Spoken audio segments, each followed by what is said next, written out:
Boa noite a todos. Sou a aluna Olivia Roberto e irei apresentar um artigo cujo tema é a epidemiologia e fatores de riscos cardiovasculares em jovens adultos. O artigo é voltado à pesquisa sobre a epidemiologia e fatores de risco cardiovasculares em jovens adultos.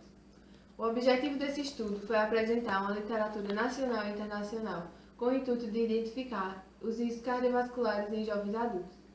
O desenvolvimento de doenças crônicas não transmissíveis tem sido causa de preocupação no que se refere às políticas públicas para a saúde no Brasil e no mundo. É necessário investimento em programas de políticas públicas focados na orientação e cuidados com a saúde, em vistas de prevenir e proteger contra as doenças cardiovasculares. Obrigada a todos e agora eu passo a palavra para Nathalie Caís.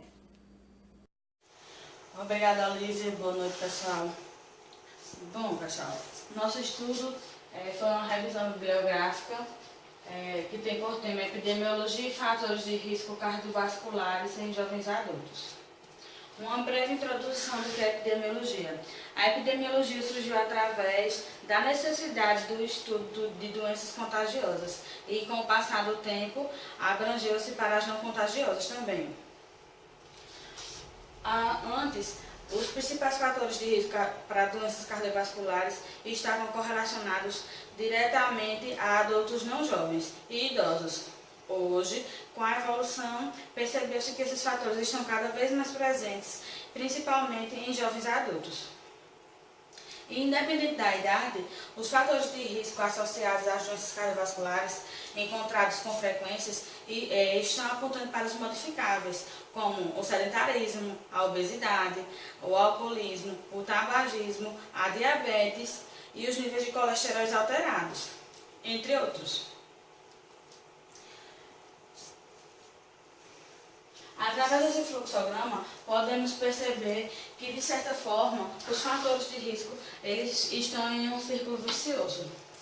Pois, uma pessoa que sofre de ansiedade, ela pode ter uma má alimentação, que é associada ao sedentarismo, pode desenvolver a obesidade, e todos esses fatores juntos podem desencadear a dislipidemias, que são os níveis de colesterol alterados, pode desenvolver a hipertensão arterial sistêmica, uma má alimentação pode desenvolver o diabetes mellitus, a depressão pode fazer com que uma pessoa que pode depressão pode passar a ser alcoólatra, pode passar a fumar, e a depressão também causa a ansiedade.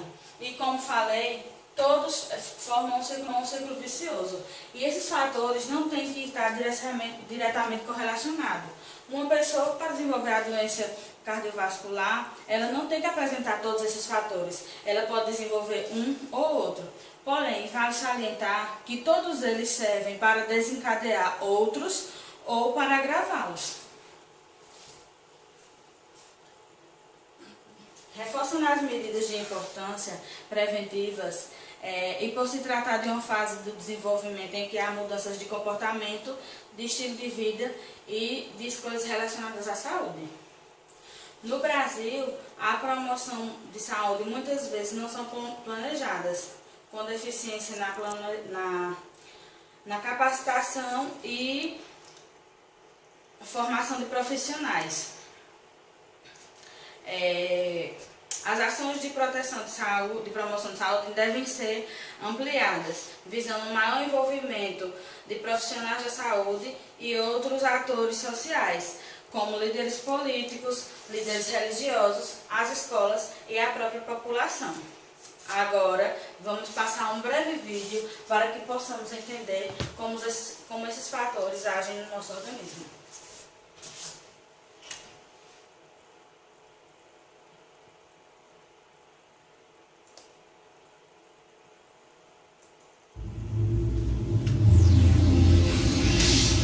Para entender melhor os efeitos da aterosclerose, vamos fazer uma viagem. Estamos dentro de uma artéria, viajando pelo corpo. E este é o colesterol. Você sabia que existem tipos diferentes? Os mais importantes são o colesterol LDL, conhecido como o colesterol ruim. Ele pode entupir suas artérias.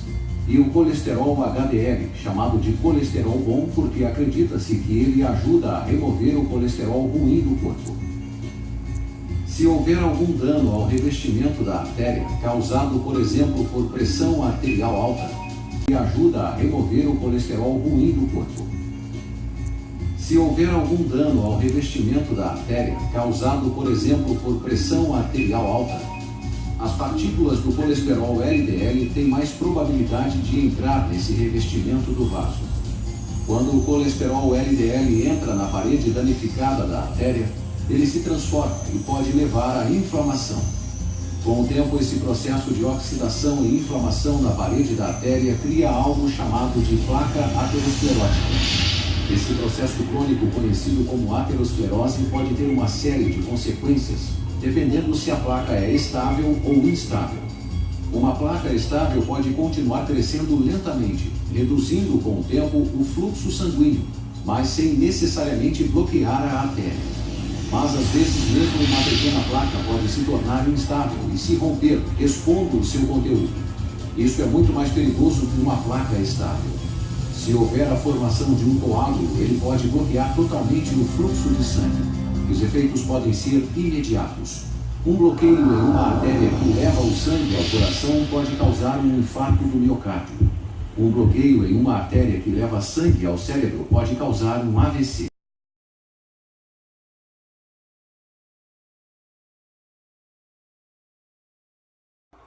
Boa noite, meu nome é João Marcos e eu vou falar sobre o artigo Promoção de Saúde e Diabetes, discutindo a adesão e a motivação de indivíduos com diabetes participantes de programas de saúde.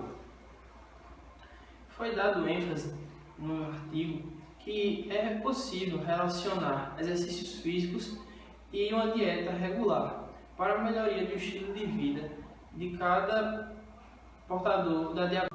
Assim, a diabetes do tipo 2 tem alcançado proporções alarmantes, chegando a ser considerada uma epidemia. Isso deu-se que em países desenvolvidos a tendência é bem maior, chegando em 2025 com um índice de 75% nos países desenvolvidos. Segundo a Organização Pan-Americana de Saúde, a realização de atividades físicas e a boa alimentação não é só um problema individual, mas sim um problema social, que exige a estratégia de ações voltadas para a população. Segundo estudos realizados na cidade de Pelotas, no Rio Grande do Sul, feito com 108 médicos e 378 pacientes portadores de diabetes, foi possível diagnosticar que só 75% dos médicos passam prescrições de exercícios físicos e de hábitos alimentares saudáveis para os portadores dessa doença crônica. Além disso, entre essa porcentagem, 15% eram indivíduos analfabetos. Eles não sabiam indivíduos analfabetos que só se tratavam com remédio. A Organização Mundial de Saúde acentua-se a importância de uma equipe multifuncional para cuidados com esses pacientes e que sejam realizadas ações para a melhoria da qualidade de vida ao portador do diabetes. Vamos agora com a doutora Roberta Frota com alguns sintomas.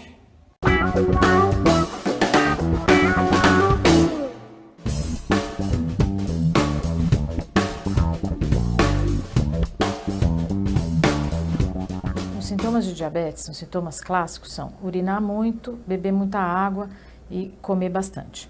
Mas esses sintomas, eles não aparecem desde o início, eles demoram um pouco para se manifestar. Então, muitas vezes a pessoa já é diabética e não sabe, porque esses sintomas ainda não apareceram. Com o tempo, com a evolução da doença, o quadro fica muito mais sintomático, ou seja, com muito mais manifestações clínicas. Então, aí começa, depois de anos de diagnóstico de diabetes, começa a aparecer as complicações crônicas. E aí esse quadro fica muito pior, né? Então, a pessoa começa a ter complicações de membros inferiores, dor nas pernas, alterações de visão, alterações renais. Então, assim, o quadro vai complicando com o passar do tempo, tá? Então, é importante que a pessoa que tenha uma predisposição ao diabetes, que ela faça um controle regular, porque esses sintomas demoram para aparecer.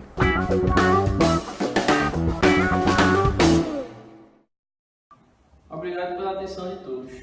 Meu nome é Laine e vou falar um pouco sobre as percepções acerca da doença, conhecimentos dos familiares e dos portadores de diabetes quanto à importância da mudança no estilo de vida. As evidências científicas, elas apontam para a importância da mudança do estilo de vida de um paciente portador de diabetes, proporcionando melhor controle metabólico e evitando assim complicações, como por exemplo, complicações macrovasculares e microvasculares, como por exemplo, rinopatias, neuropatias, hipertensão arterial e o pé diabético, entre outros. Descritivo realizado no Laboratório de Endocrinologia e Metabologia no Hospital das Clínicas de Ribeirão Preto, na Universidade de São Paulo, as famílias elas relatavam não conhecer, aliás, conhecer a doença de forma parcial. Apenas 20 pessoas souberam relatar melhor sobre a doença e apenas 12 pessoas conseguiram explicar realmente o que era um diabetes mellitus. No segmento da dieta prescrita, foi realmente a falta do prazer, a perda do prazer de comer ou de beber, porque eles não tinham a liberdade de comer o que eles queriam. E por isso, muitas vezes, eles ficavam sentindo-se indignados com isso. A ausência de sintomas também, ela foi citada, né, nesse estudo como um dos pontos que dificultavam esse segmento dessa dieta. A mudança nos hábitos de vida ela é de fundamental importância não só para o diabético, mas para também aqueles que estão ao seu redor, aqueles indivíduos que estão predispostos a desenvolver a doença. Enfim, vale salientar que no presente estudo foram retratadas algumas das dificuldades diárias sentidas pelo portador do diabetes mellitus para o controle da doença. Assim, os fatores comportamentais e emocionais apresentados pelos diabéticos, eles devem ser considerados no planejamento de ações de saúde voltado para a assistência integral a essa população.